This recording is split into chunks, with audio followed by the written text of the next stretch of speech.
de José Antonio Kast como presidente de nuestro país, una votación del 58%, a la que llega con votos propios, con los que llegó la primera vuelta, pero también con votos de toda la coalición de centro-derecha. Para ver cómo se están integrando todos los mundos que van a trabajar con él, es que queremos conversar a partir de ahora con el presidente de la Unión Demócrata Independiente, el diputado Guillermo Ramírez, que está aquí en la mesa de trabajo de CNN Chile. Muchísimas gracias, diputado, bienvenido. Gracias, Matilde. Muchas gracias, encantado. Diputado, lo veíamos, José Antonio Kast, el presidente electo, llega con votos que no son propios. Llega con un porcentaje de votos, Evelyn Matei sacó 12,46%, y llega con el 13% de Johannes Kaiser, y también ya no podemos ver bien desde dónde saca, porque supera con mucho el 50% que hace toda esa suma.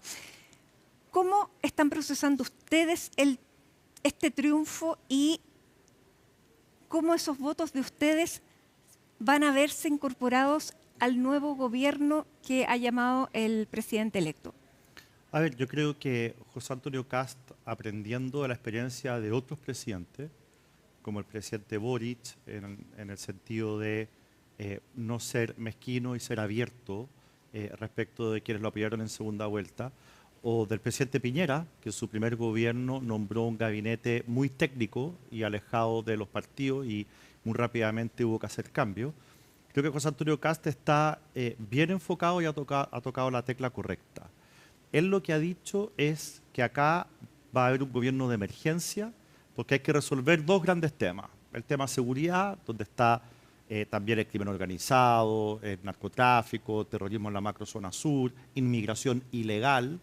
Y está el tema económico, donde está la creación de empleo, el crecimiento económico, etc. Y él ha dicho, para este gobierno de emergencia, yo convoco, eso es lo que ha dicho José Antonio Kast, a un gobierno de unidad nacional. Y la expectativa de José Antonio Kast es que en ese gobierno de unidad nacional estén todos los que fuimos opositores a Gabriel Boric, todos los que estuvimos por el rechazo en el plebiscito de salida. Y la UDI, por supuesto, que acoge ese llamado. Acá me han preguntado mucho en los últimos días si aquí va a haber una coalición propiamente tal. Acá lo que va a haber es distintos movimientos y partidos políticos colaborando para este gobierno de emergencia.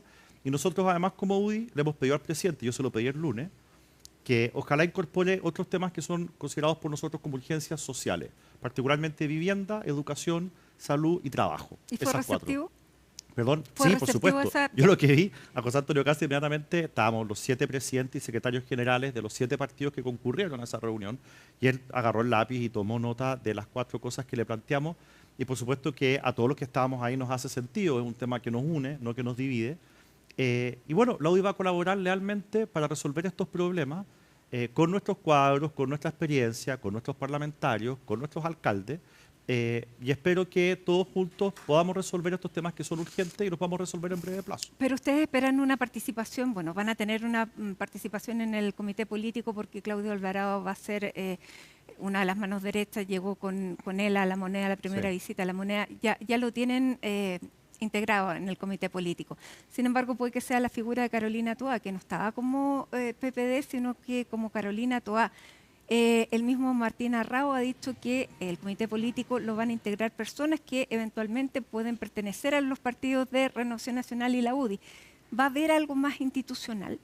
Bueno, hasta ahora lo que ha habido ha sido muy institucional.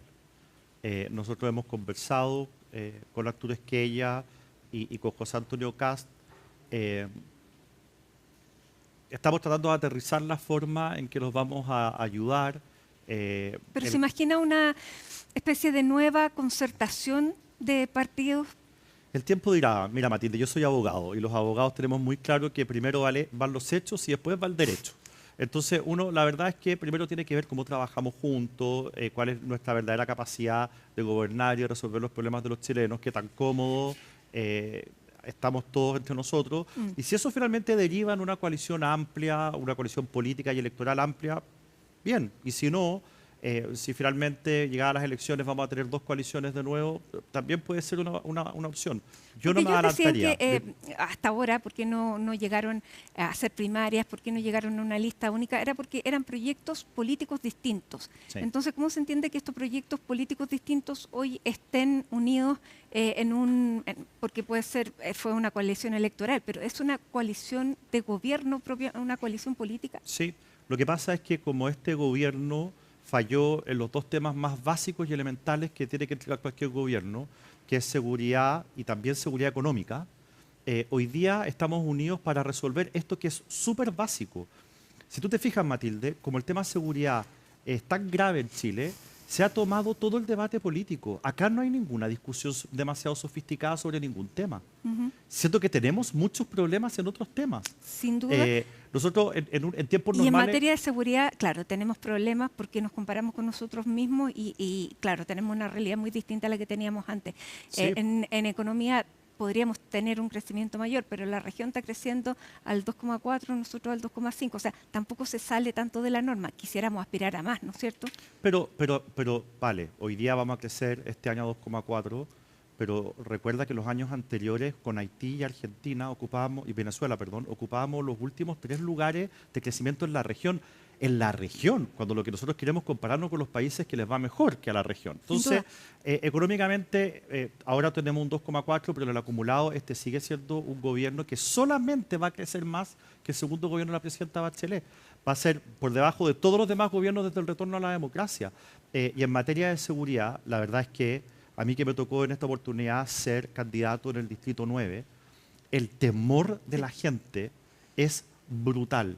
Y la gente quiere recuperar la tranquilidad. No están mirando los números, las tasas de homicidio, lo que quieren es poder salir tranquilos de la calle porque no solamente sienten que aumentó el delito, sino que cambió el tipo de delito. Y eso me parece bien que los chilenos no nos queramos acostumbrar a esta nueva realidad y tengamos estándares altos. Entonces, tú me preguntas, ¿cómo dos proyectos políticos distintos van a poder confluir? La respuesta es porque los desafíos que se plantean, que son delincuencia y economía, son tan básicos, son temas tan básicos que en esos temas no vas a encontrar una diferencia. Claro, pero si estuviéramos discutiendo de temas más sofisticados, quizás sí.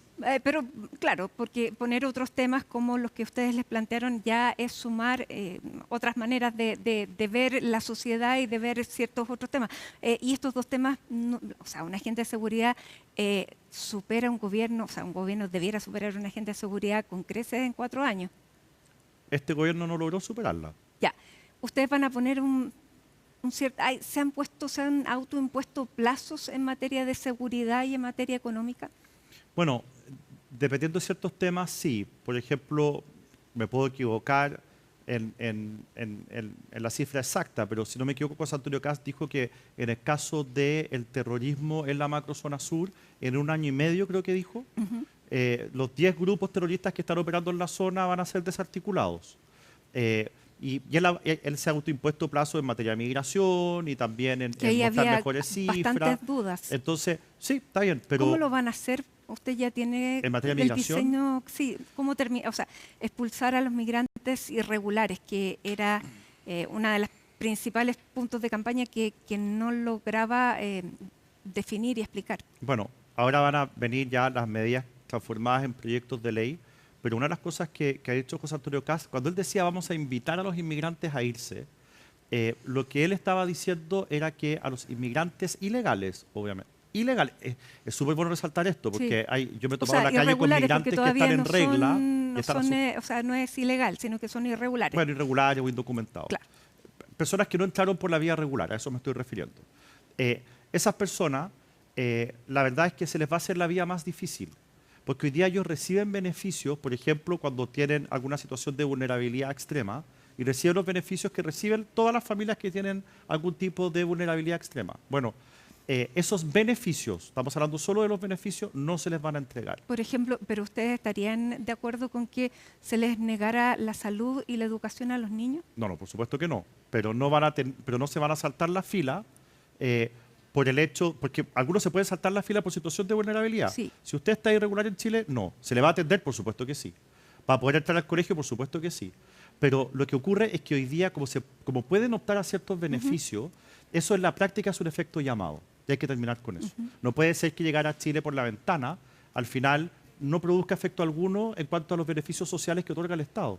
Entonces, cuando José Antonio Kast dice, los vamos a invitar a salir, es hacerles la vida difícil para que venirse a Chile, perdón la expresión un poco académico, no sea la papa, sino que hay ciertas molestias, hay ciertas, si usted quiere, incomodidades que a uno le dice capaz que no sea tan buena idea entrar a Chile de manera irregular.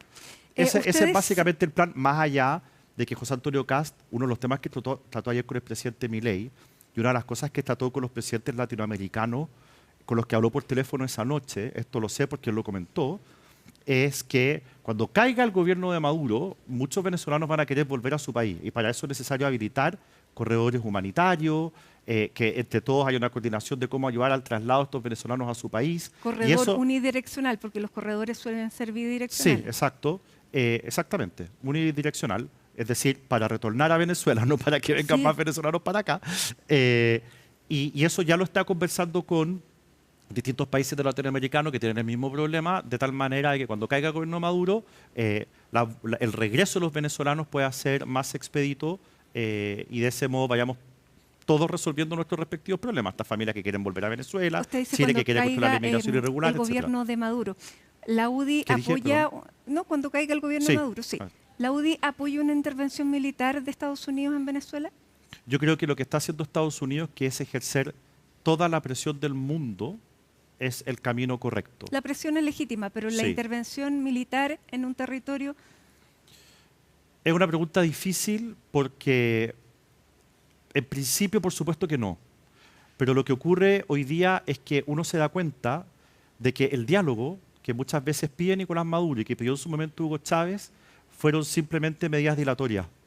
Y el mundo civilizado, con un buenismo propio del mundo civilizado, caía en esa trampa. Las reglas en materia internacional son reglas. Sí, lo que pasa es que hoy día hay gente secuestrada. Hoy día hay gente que está siendo en este momento torturada. Sí. Y hoy día hay un gobierno que en la máxima manifestación de la popularidad, perdón, de la soberanía popular, que son las elecciones, no lo respeta. Por cierto, entonces, todo eso pasa en las dictaduras. Claro, pero uno se pregunta, se sale de las uno se pregunta, ¿con una intervención? Claro, uno se pregunta, ¿es legítimo intervenir para liberar a la gente que está siendo torturada hoy día? Yo creo que es una pregunta legítima. Yo creo que es una pregunta legítima. ¿Tienen respuesta clara en la UDI? No lo hemos discutido porque no está en nuestras manos tomar una decisión respecto de si se va a intervenir o no militarmente. Pero apoyar, hay que, claro. Pero va a haber una reacción nuestra si eso ocurre. Y ahí vamos a saber la respuesta. Porque el presidente electo dijo que sí la apoyaba. Mire, la verdad hay que ver cómo se dan las cosas. Pero yo sí creo que si se agotan todos los tipos de presión y todo tipo de diálogo, es evidentemente que hay más justificación para una intervención que si uno simplemente interviene como primera medida. Y la intervención tiene que ser una medida de última ratio. ¿Se han agotado todas las formas de presionar? Yo creo que no. Yo creo que todavía hay espacio para que el gobierno de Estados Unidos haga más en términos de presión para que finalmente Nicolás Maduro se vea obligado a abandonar el poder. Por lo tanto, hoy no lo apoyaría. No, yo hoy no lo apoyaría. Creo que la medida, por ejemplo, que tomó recién ayer Donald Trump de anunciar la confiscación en la práctica de todos los buques petroleros que se les atraviesen es correcta. Porque al final, aquí se habla de la soberanía de los mares, cortémosla. O sea, si aquí no ejercemos una presión fuerte que le duela al régimen, el régimen jamás va a caer. Tienen que ser medidas que le duelan al régimen, y la que anunció ayer el presidente Trump le duele al régimen, y por lo tanto yo creo que está dentro de lo que es legítimo para provocar su caída. Vamos a ver cuál es el anuncio que hace durante esta noche Donald Trump, porque tiene una conferencia anunciada, un punto que hay mucha expectación al respecto. Dentro de la campaña, esta campaña tuvo de todo. Fue una campaña bien dura, hasta en la primera vuelta fue la definición, la primaria de la derecha. ¿Cómo procesan este triunfo con gusto a derrota? Porque la candidata Evelyn Matei no logró, pese a que hace un año atrás era la presidenta indiscutida, no llega y llega a quinta. ¿Cómo se procesa ese resultado? ¿Y por qué ella no llegó el día domingo? Fue la única que no apareció. A ver, parto por la última parte. La verdad es que aquí cada uno tiene un rol. No todos tenemos el mismo rol en política. Evelyn Matei tenía una gracia que no tenía ningún otro político en Chile, que es que ella lograba convocar a un grupo muy amplio de sectores políticos. Ella tenía en su comando a gente que en el pasado estuvo en la concertación, a gente que incluso estuvo en la nueva mayoría y que hoy día no estaba dispuesta a votar ni a apoyar a Janet Jara, y esa gente fue convocada por Evelyn Matei. Esa misma gente en segunda vuelta apoyó a José Antonio Kast, y eso no se dio por arte de magia. O sea, demócratas, amarillos, Así fueron ellos fruto se apoyaron de esa a José Antonio Kast en segunda vuelta, insisto, no fue por arte de magia, fue por la intervención, por el trabajo callado, silencioso que hizo Evelyn Matei. Eso es lo que yo creo que, eso es lo que ella más podía entregar, o dicho de otra manera, nadie más podría haber ayudado en eso en particular porque era ella la que contaba con la confianza de todos estos grupos que venían de la centroizquierda. Ya, y era un Se apoyo apoyaron más en segunda institucional. vuelta, créame, que Evelyn Matei tuvo mucho que ver en eso. Y yo creo que si usted le dice a José Antonio Kast, ¿usted qué prefiere? ¿Que Evelyn Matei haga la pega que hizo o que llegue el domingo al comando? Evidentemente que lo que hizo Evelyn Matei es mucho más valioso que aquello que hoy día se le reclama que no hizo. Porque finalmente la diferencia entre Evelyn Matei y José Antonio Kast ya al final fue una diferencia personal. Evelyn Matei quedó muy dolida, sobre todo por el episodio de los bots. Y los que participamos en política no somos robots, somos personas y muchas veces esas cosas que duelen pueden tomar algún tiempo en sanarse. No vamos a criticar a una persona porque ya en una derrota pueda mirar para atrás y seguir dolida, me parece perfectamente legítimo. ¿Qué rol va a tener Evelyn Matei en el futuro? Yo creo que ella lo está meditando. ¿Ustedes le han ofrecido algo en el partido? Ofrecerle algo sería casi un desprecio. Ella puede tomar lo porque que... Evelyn Matei puede pedir y conversar y aportar donde ella quiera. Y creo que estamos todos de acuerdo en eso. Pablo Longueira planteaba que probablemente Republicanos era lo que mejor hoy representaba los ideales que tenía Jaime Guzmán cuando creó la UDI. ¿Está de acuerdo con esa afirmación? No, por supuesto que no. Yo creo que la UDI es el proyecto político de Jaime Guzmán. Creo que dentro de la UDI hay un grupo enorme de personas que conocieron bien a Jaime, que siguen ese ideario y que han sido fieles a la figura de Jaime Guzmán. Y las ideas son muy importantes, pero también lo es el estilo. Jaime Guzmán fue una persona que desde el minuto uno estaba abierta a pensar fuera de la caja, a llegar a ciertos acuerdos. Se empieza la colación del tema de Gabriel Valdés. Nosotros teníamos mayoría en el Senado el 11 de marzo del 90 por los senadores institucionales. Y sin embargo, el presidente que fue electo como presidente del Senado fue Gabriel Valdés, que fue básicamente una idea de Jaime Guzmán. Lo que quiero decir es que si bien el Partido Republicano viene del mismo tronco y a mí me produce cierta satisfacción que el nuevo presidente de la República haya sido un discípulo de Jaime Guzmán y haya sido gremialista, que es de la vertiente donde yo mismo provengo, creo que hoy día entrar en una competencia de qué partido representa mejor a Jaime Guzmán, no sé si es muy útil. No, pero más que esa competencia, sino que si hay un partido que representa ese ideario, pudiera llegar a absorber a la UDI. ¿Cuál es la diferencia hoy entre la UDI y Republicano? Bueno, yo creo que ahora que vamos a estar a la misma vereda, las diferencias se van a poder ver con más nitidez.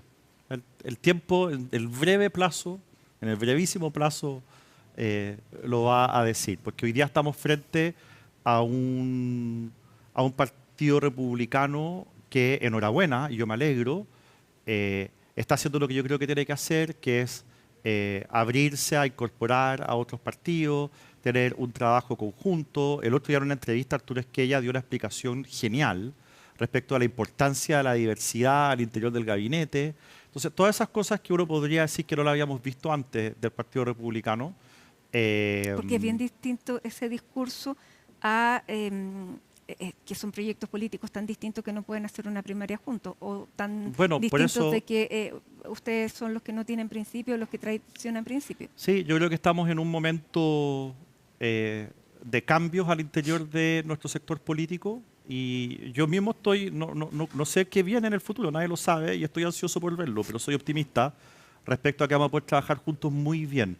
Hoy día vamos a hacer gobierno y nuestra principal preocupación hoy día tiene que ser resolver los problemas de los chilenos. Ser Guillermo, capaces ¿y de cómo? demostrar que somos la mejor alternativa para que los chilenos puedan vivir tranquilos, para que las familias puedan progresar con su trabajo y su esfuerzo. Si nosotros logramos eso, yo creo que el trabajo que se viene para adelante o el escenario que se viene para adelante va a ser muy positivo. Si no lo logramos y este gobierno fracasa, todos en la derecha vamos a perder. Y por lo tanto hoy día estamos concentrados en la eficacia del gobierno y en colaborar para que les vaya bien. Ya, pero también en esta elección se definía la hegemonía de la derecha. ¿Quién tomaba la hegemonía de la derecha? No fue Chile Vamos, no fue ni Renovación Nacional ni la UDI. Perdimos en primera vuelta, no hay ninguna duda. Perdimos en primera vuelta Ya, y negarlo sería absurdo. ¿Y ustedes pretenden mantenerse como partido y como coalición o corren el riesgo de ser el socialismo democrático en el gobierno de José Antonio Cast? No, a ver, digamos las cosas como son. Nosotros la elección parlamentaria, el Partido Republicano más Johannes Kaiser, más el Partido Social Cristiano, obtuvo 23% de los votos. Chile Vamos obtuvo el 21%. Un poquito más, de hecho. No alcanzan a ser 2 puntos de diferencia. En el Senado la diferencia fue de 1 punto. Entonces, cuando se dice que aquí hay un cambio en el eje, no, son dos fuerzas bastante equiparables. Y creo que es bueno que sean dos fuerzas equiparables porque eso hace más fácil el diálogo y la colaboración mutua en un gobierno. Sí fuimos derrotados por amplio margen a nivel presidencial. Ya, pero eso es tienen una correcto, identidad fuimos derrotados y eso es... distinta a la del bloque de republicano. Sí, claro, por eso competimos en distintas listas, pero como te digo, hoy día se está generando un cambio, una metamorfosis al interior de la derecha y vamos a ver en qué termina eso y vamos a ver qué tan diferentes somos. Quizás se acentúen las diferencias en un gobierno, quizás se aplanen, no lo sé. Estoy ansioso por saberlo. Yo lo único que espero es que finalmente sea un gobierno exitoso, que resuelva los problemas que tiene Chile y a eso nos vamos a abocar con mucha lealtad y profesionalismo desde la UDI. Y que la UDI no desaparezca. Es que está lejos de desaparecer. Somos la segunda fuerza más grande en la Cámara de Diputados, somos la segunda fuerza más grande en el Senado, tenemos una cantidad de alcaldes brutal. Aquí en la región metropolitana tenemos más de 15 alcaldes, no hay ningún partido que tenga esa cantidad de alcaldes. Tenemos una cantidad de concejales, entonces, estamos lejos de desaparecer. Y este bloque es... Pero si la UDI está en peligro de desaparecer, significa que todos los partidos en Chile están con peligro de desaparecer. Ya, definamos también la posición que ocupa la UDI con Renovación Nacional en este espectro. ¿La UDI es un partido de derecha o de centro derecha? La UDI siempre ha sido un partido de derecha con vocación de acuerdos buenos para el país para resolver los problemas que tienen los chilenos. La UDI fue la que concurrió a la creación del Pilar Solidario, del Plan Auge, fue la que concurrió y lo volveríamos a hacer en la reforma de pensiones que se aprobó en enero de este año. ¿La celebrarían más ahora? Tenemos una vocación de poner a Chile primero. Y eso no va a cambiar. Cada uno verá si eso lo considera centro derecha o derecha, pero al menos en el término de las ideas, somos evidentemente un partido de derecha. Creemos en la libertad, somos un partido de inspiración cristiana y por lo tanto somos una especie como de derecha de manual. Y eso a mí no me avergüenza, todo lo contrario, me enorgullece. Tengo dos preguntas bien... para terminar, que ya me están apurando, pero la primera pregunta tiene que ver con este tema del gobierno de emergencia, que ustedes dijeron que iban a hacer entonces una coalición de emergencia. Claro. Ya. Eso también tiene un riesgo, porque cuando se gobierna en emergencia, se utilizan herramientas de emergencia, como son estados de excepción. Eso puede llegar a constituir un riesgo. ¿Ustedes estarían dispuestos a apoyar todos los estados de excepción que un gobierno de emergencia califique como tal? A ver. Lo planteaba José Joaquín Brunner. Sí, no hay sí. Lo que pasa es que Santo Tomás de Aquino y muchos otros dicen que la principal virtud de un político tiene que ser la prudencia. Es un gobierno de emergencia, sí, pero cada situación en particular se tiene que juzgar con prudencia y usar las herramientas proporcionales al problema. Si es que en algún caso se amerita cambios drásticos, rudos, polémicos, se harán. Y si en otros casos son modificaciones menores, cambios de enfoque, se hará de esa manera. Si tú me dices hoy día que hay que hacer en gendarmería, yo te digo un cambio drástico. De hecho, te voy a contar algo que lo he dicho en los medios de comunicación. Ayer tuve la oportunidad de hablar con el ministro Elizalde. Me llamó y me dijo, oye, en el último tiempo hemos tenido estas 4 operativos en que se han descubierto gendarmes que han estado involucrados con el crimen organizado. Y él me dice, vamos a hacer un proyecto de ley rudo, me dice, que vamos a presentar, porque hay muchas cosas que cambiar dentro de gendarmería. ¿Cuál es tu opinión inicial? Y yo le dije, obviamente que primero todo hay que ver el proyecto, pero si va en la dirección correcta y es rudo, como tú me dices, lo vamos a apoyar de todas maneras, porque aquí sí se requieren medidas drásticas. Porque hoy día, lamentablemente, las cárceles, en vez de ser lugares donde la gente está presa, parecen sucursales del delito. Y eso no puede seguir así. Y la última pregunta tiene que ver con una carta de autocrítica que saca Giorgio Jackson hoy día. No sé si no la vi, tuvo perdón. Si usted me cuenta, se la comento. Posibilidad pero bueno, hay varias cosas que llaman poderosamente la atención. Él dice que, sobre todo, tiene 14 páginas. Es bastante extenso el análisis que hace con un mea culpa. Yo diría que es la primera vez que se lo escucho. Dice que hubo errores evitables que perjudicaron la gestión y la imagen del gobierno.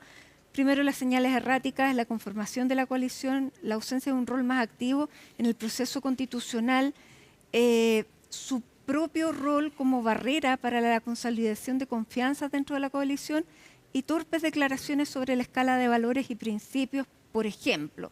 Luego, sigue con varias más. Dice la incursión en Temucuicui, el desprolijo proceso de indultos, el error de cálculo en el rechazo de la reforma tributaria, la fallida compraventa de la Casa Salvador Allende. ¿Qué le parecen esos puntos que toma Giorgio Jackson? Como le digo, son muchísimos más porque tiene 14 páginas Pero como usted carta. Es una periodista de altísimo prestigio, yo voy a tomar todo lo que dice como representativo de la carta y me voy a arriesgar a calificarla a pesar de que tiene 14 páginas. Le agradezco la considero valiosa la carta.